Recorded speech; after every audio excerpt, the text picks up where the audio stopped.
She was always just an amazing person. So it is a joy for me to let you hear what she has to say about what this means to follow Him.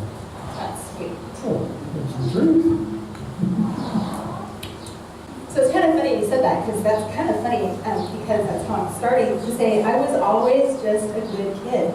Isn't that kind of funny? You just segue right into that. I never had the desire to really disobey my mom and dad. If they said this is why we do what we do, and they explained it, I'm like, oh, okay. I've always been pretty much kind of a rule follower, as long as the rules make sense. I'm like, makes sense, okay. I've never had a rebellious spirit towards God. I've always loved God. And if the Bible says that you're supposed to do it, I'm like, okay. And I've just always kind of been that way. And my husband said I'm very cynical, which I am. I like test everything out. I don't just buy into anything, but once I buy into it, I'm just in, because that's what it says to do. So for me, as a kid, I remember when we used to live in Lewiston, I remember specifically, so I was probably about 6 before I moved to Walla, and some people were standing up and they were sharing their testimonies on a Sunday night at church. And I remember somebody had been a drug addict, and now they were saved from drugs, and somebody had been married a bunch of times, and now they were saved and faithful to their spouse. And I remember sitting there thinking at 6, well, what am I going to share?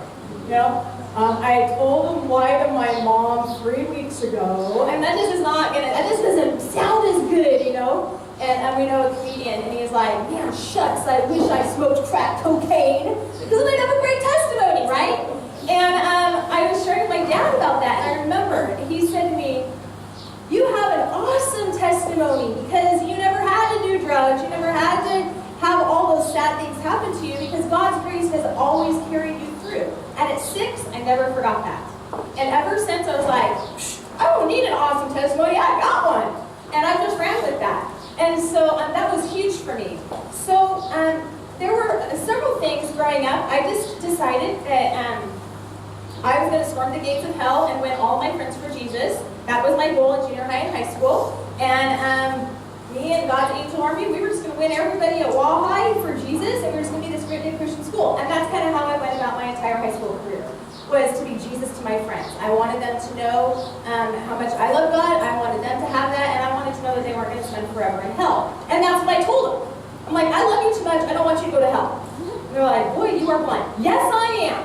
So there were several things, though, that I really chose to deny myself, because I felt like God called me to. And I'm going to tell you what those are. In no way does this become your testimony, or does it need to be what you think? Now, maybe God will say, yeah, you know what, I think I need to work on that area too. But for me, there were 4 things that just jumped into my mind right away. One of them was, I did not attend any of the school dances. Now, I don't know about where you guys are today in school dances, but back in my day, which was like 5 years ago, school dances were like the amazing thing, and everybody went. And I had made a decision, with much talk with my mom and my dad, who did help influence me in making that decision, that I was going to deny that. There were several reasons why, and one of them, well, you don't really need to know why. So, I decided I wasn't going to do that. Now, all, and I do mean all of my friends, went to the school dances. I was literally the only person who did not go. Talk about having to deny yourself and lay aside what you think, you know, because you have to think. So my mom said, well, you know what? On the nights of school dances, if you want to start having parties at our house, you can do that. What a cool mom, right? So we began to have parties at our house. And do you know that we had more kids that ended up coming to my parties at my house than ever went to the school dances? Because that's where the happening thing was. But had I not followed the call of Jesus for me to deny myself in that way, those kids would have all been at the school dances too. Now when I got into high school, and for prom, a friend of mine, Dorothy was her name, we decided that we really wanted to see our friends dressed up and eating. So we dressed up as 2 old ladies. I mean, we did wrinkles, we had like pillows. Yeah, and like we wore like the nylons like crunched down around your ankles. We had canes. We went to the restaurants where our friends were eating, had conversations with them, and they never knew it was us. Oh my God. Amazing. And we were laughing, so our parents had a big old white Cadillac, so we looked like we were driving like old ladies. It was amazing. We weren't nervous. We didn't have to wrap food in our teeth. We didn't have to wrap looking good for a guy, because we did not look good. And it was amazing. What wonderful memories I have, because I chose to follow God's call in my life, to deny myself what I had felt God had called me to do. Another one was I have always chosen not to participate in alcohol/drugs. To me, that's a little bit bigger deal, but the alcohol is pretty prevalent. My friends all drank, they all partied. I chose not to do that. To this day, I've never tasted alcohol. That is something that I have chosen not to have a part of my life. Like I said, my friends were all out partying, I wasn't. And there were some nights that felt a little bit lonely, and I remember coming home after some football games and crying because my friends were driving drunk. But I knew, and I have my friend, I have to tell you this, his name's Chris. He is now a Christian, praise God. And he said to me, I've never had anybody cry for me until you cried for me because you didn't want me to drive drunk. So that made a testimony to him. Something else that I have chosen not to be a part of is I have chosen to not watch R-rated movies. Now let me tell you, some of my favorite actors and actresses are in R-rated movies. That is something that for me, I have chosen, that I felt God has called me to not participate in. And likewise, my husband, who before we got married, he did watch R-rated movies, and after we started dating, and actually I think we're married, he said, you know what, there's no need for me to watch those either. Now we've had that conversation. Oh man, but such and such is in this movie, and the plot's so good. And I've removed myself, again, in family situations, as well as with my friends. They're all going out, they're gonna go watch a movie, and I'm like, I don't watch R-rated movies, you sinner. I don't do that, because that's not denying myself. That's making myself look self-righteous. For me, I say, you know what? You guys can have a bang-up time. I'm heading out to go do something else. I keep it light. I keep it fun. But for me, that's something that I've chosen, and I've denied myself. And it is a denial. It's hard, because there's some great R-rated movies that I would love to watch. But it's more important for me to stay true to what I believe God's called me to do. The last one I want to share with you about the past is purity. I was super duper duper picky, not just sexual purity, but in dating. I had chosen that I wasn't going to date anybody who was not passionate for Jesus.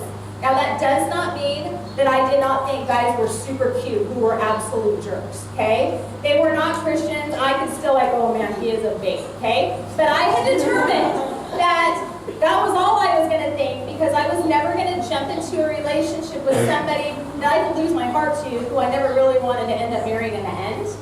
Because I believe that dating is setting your stage for getting married. It's not just out there to have fun. So when I was in high school, somebody who I had always wanted to see in concert came to town. A guy, super cute guy, super popular guy, asked me to go with his family. His family were all Christians, every one of them, except for him. And he said, we want to invite you to come with us, and it's with my whole family. And I remember, it was a Sunday afternoon, having the big talk at the table, going, I really want to see this guy in concert. And my mom and dad saying, is he a Christian? Well, no, he's not, but his mom and dad and his brother, they all are, and they're all going with us. And we sat there, and they said, you're the one who needs to make that decision. And so I called him up. It was the hardest thing. It was Jesse. And I said, Jesse, thank you for the invite. But I'm going to have to pass. And he goes, why? You love this guy's big concert. Why won't you go? Because Jesse, I've made a decision that I'm only going to go on dates with people who are passionate about Jesus. And I know that's not where your heart's at. So I'm going to choose to pass it up. And it was silent on the other end of the phone. And he goes, all right, I respect that. And he knew he wasn't passionate about Jesus. So for me, that determined a lot. Now, as an adult, all of the dances don't really apply anymore, but those other three, the alcohol, the R-rated movies, and the staying faithful, pure, is huge for me still. But when I think about, so denying myself, I have to deny myself on all of those things, but then there's that part about taking up the cross. So I was thinking about it, and so when I decided I'm going to deny myself, whatever, like for me, one of those 4 areas that we just talked about, I have to decide, if you look at the word cross, I have to decide that C, I care. And the R is, I have to really care. Because it's hard to deny yourself. And if I don't care, like really care, I won't stick with it. So I have to care about that thing that I feel like God's asking me to deny myself on. I have to really care, and then I have to obey. I have to obey and do what God's called me to do. Now my convictions are going to be different than your convictions. God's going to call you to something different than He's going to call me to. And so for me, I have to obey. Then that first S, the word cross, I have to sacrifice something. I cannot deny myself and keep everything. I have to give up. So like for me, like take the R-rated movie thing. For me, I'm sacrificing getting to watch movies that I would really like to watch. Why? Because I care, I really care, and I want to obey what God's called me to, so I'm going to sacrifice that thing. And then my last S is I'm going to submit to Him. I'm going to do what He's asked me to do. It's not going to be easy. It's not going to be a walk in the park. Usually later on it pays off big time. But at the first, it's hard. So now, besides those 3 areas that are still part of my life, I think where it really hits me, that I have to choose to deny myself, it talks about daily, is my attitude. Well, he didn't talk nice to me, so I am talking nice to him. Oh, and God's like, deny yourself. Well, you know what? I have to care. I have to really care. And then I have to choose to obey. And I have to sacrifice that attitude. Now guess what? He may not have talked nice to me. That's the sacrifice. I'm giving up. What I want him to say is, oh, I treated you so wrong. I spoke wrong to you. Woe is me, you're wonderful. I'm not going to get that. I have to sacrifice. And then I have to submit to God and say, you know what? I'm going with a different attitude. Not because it's easy, but because I know it's what God wants me to do. Another one for me that's really hard, and this is my last one that I'm going to share with you, is worry or fear. How many of you guys worry? Those thoughts just go, and yeah. And it's easy for me to have fear and worry over just about any, not monsters under my bed, but a lot of other stuff. You know, what if I die? What if my family's going to die? What am I going to do if my husband loses his job? What are we going to do? We can't buy a house that we want to live in. What if we don't? What if, America all goes crazy and we all get taken captive? I mean, like really? Maybe, but probably not going to happen. I can get all worried about all kinds of things. So I have to go back. When that worry comes in, I have to immediately stop. And I do mean immediately before it gets all huge and big in my head and the world is at an end and we're all being held captive with guns in our head. Because that can happen in about 3 seconds in my mind. I have to stop and say, you know what? I care. I really care. And so I'm going to obey God right now. I'm going to sacrifice my fear. I'm going to deny myself. I'm going to give that up to God. And I'm going to submit to Him. And I'm going to let Him fill me with His peace. That's where I'm hitting now. And it's funny because I've been doing this. I keep different things that have come up. And I'm like, do I care? Do I really? I do really care. I guess I have to obey. And then I'm going to sacrifice. And then I need to submit to God. So it is a daily walk, for sure, but it's worth it in the end. And the dividend